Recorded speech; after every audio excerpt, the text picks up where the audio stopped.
fighters.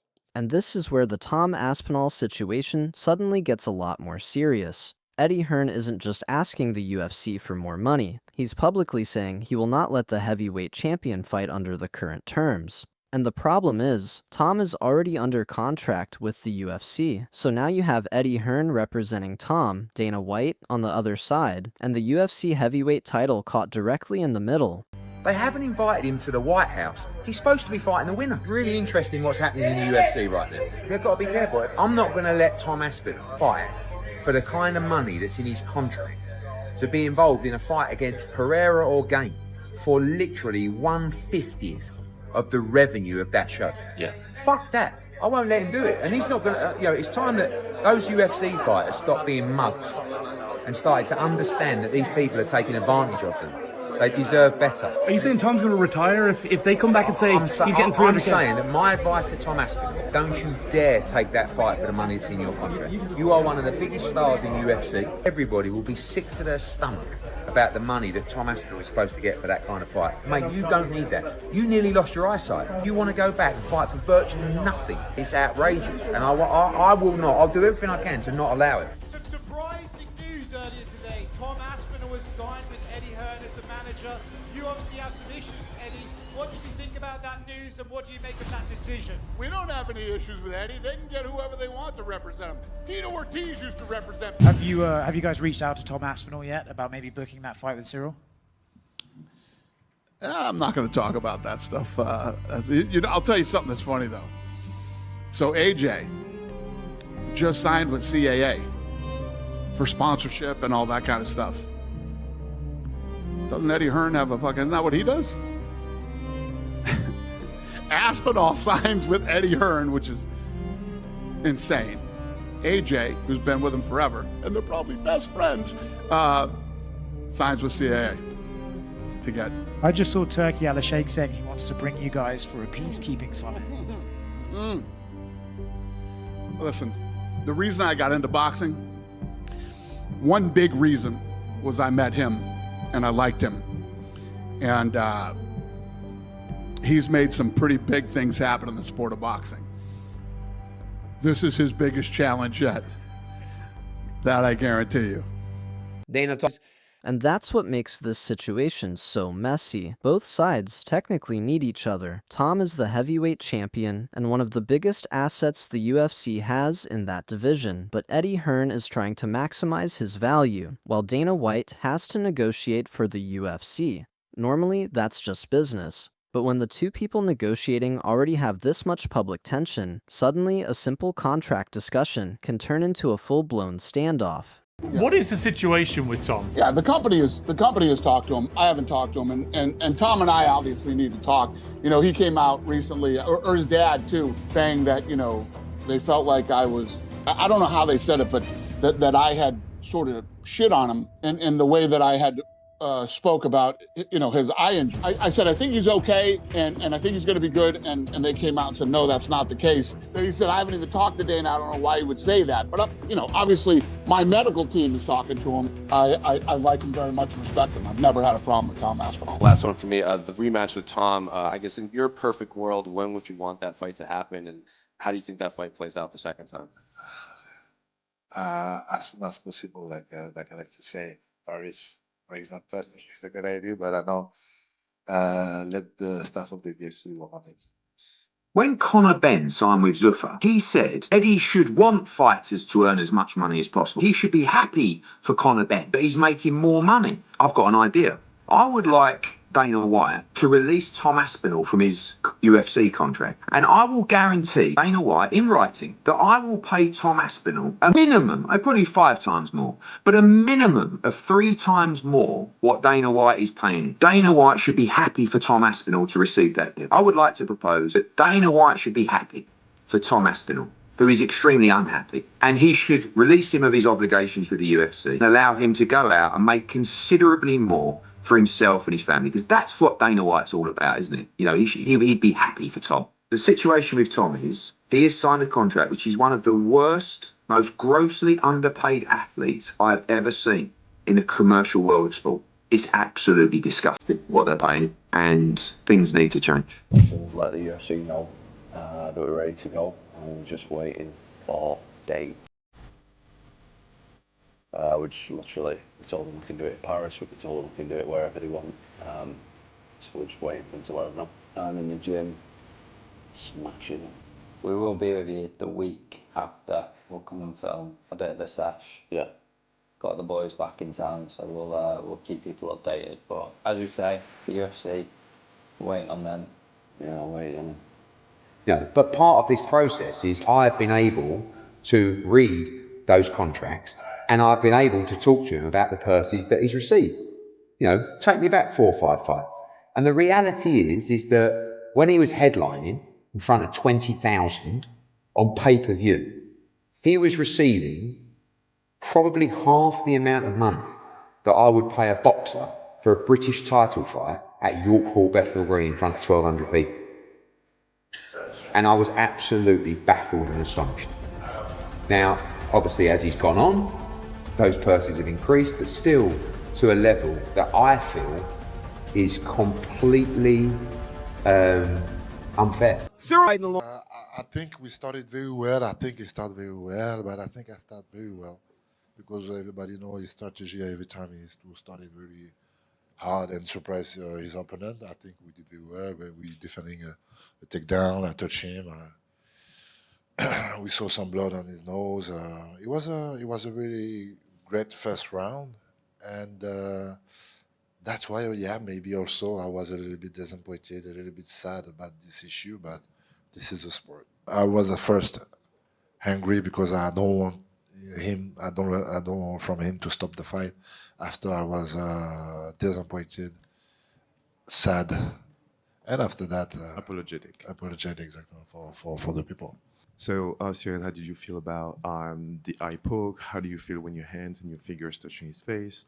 Did you feel something specific? Cyril responded, no, I didn't feel anything specific. I didn't do it on purpose. And I know what it is to have an eye poke because when I fought Derek Lewis, I got an eye poke and I was seeing two Derek Lewis for a full round. So I know how it is. And one round during that is what the debut of the run and the rest of the run. I saw the two Derek Lewis. So I'm not gonna say yeah he's a liar. Guys, I just got fucking poked knuckle deep in the eyeball. What the fuck? Why are you booing? What am I supposed to do about it? I didn't do the fucking poke. I can't see. This is bullshit. The fight was just getting going. Complete bullshit. I'm pissed.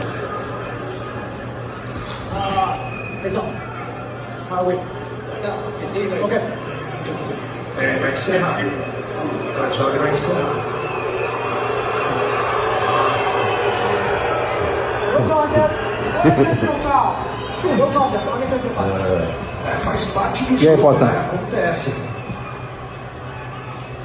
Corta.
With the clash between Cyril Gane and Tom Aspinall now in the books, fans are comparing their predictions to the final result. While many viewed Cyril Gane as a master of technical precision, others believed the explosive power of Tom Aspinall would prove too much to handle. Expert analysis leading up to the fight highlighted just how evenly matched this contest felt. Demetrius Johnson offered a particularly insightful breakdown, revealing how closely he had studied both men. Demetrius Johnson said, "Tom Aspinall didn't just win fights, he tore through opponents in record time. Tom could end a fight in any position, whether through heavy hands, slick. That was what made him so dangerous heading into this matchup." Gone. About time Tom Aspinall is back in the UFC to keep the heavyweight division going. That's the most thing I'm excited about, right? When you look at Tom Aspinall, what he's been able to do inside the UFC in the heavyweight division is he has the shortest fight time in the whole entire company, meaning that he blasts through everybody each time he fights, whether it's submission game or if he's knocking them out. And that's one thing people don't talk about when it comes to Tom Aspinall. This man can knock you out and he can also submit you. He submitted Volkov with a Kimura from half guard. He's also knocked out Curtis Blades. He also reviewed Tom's earlier bouts, noting how spotless his record remained, except for the moment his knee gave out against Blades. I'll go with Magomed. Now, the only blemish he has on his record is when he had that nasty knee injury from Curtis Blades the first time they met. But other than that, he's been clean his whole entire UFC career and finished everybody. He's never gotten a decision. His fight against Andre Arlovski, the combinations, him picking his shots, Andre turns his back, he submits Andre with a rear naked choke. He can truly fight anywhere. The only time Tom Aspinall gets in trouble is when somebody tries to hit him. He brings his head back and he brings him down. Dan is a mixed martial artist from France with Guadeloupean roots on his father's side. He grew up playing football and basketball. In past fights, Ghana often appeared lost in grappling exchanges and failed to capitalize on strong positions. Dan didn't criticize him harshly, but the message was clear. If Tom takes him down, the situation can turn ugly quickly. Cyril Gane's biggest weakness is his grappling. How he's been finished from John Jones, and when he fought Volkov, he kept trying to wrestle up, giving up his head and arm.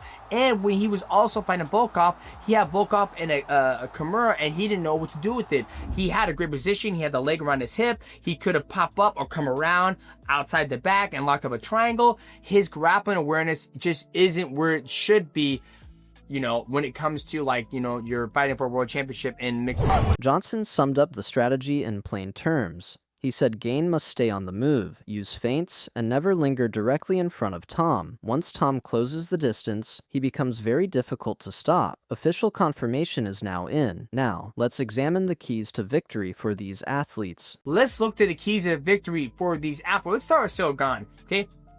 1-1 for Cyril Gane. You got to move. He's got to move, and he's got to be trickster. I don't see him out techniquing Tom Aspinall. I don't see him out moving, so he's got to be a trickster, you know, tricking Tom like, oh, I got you. Move.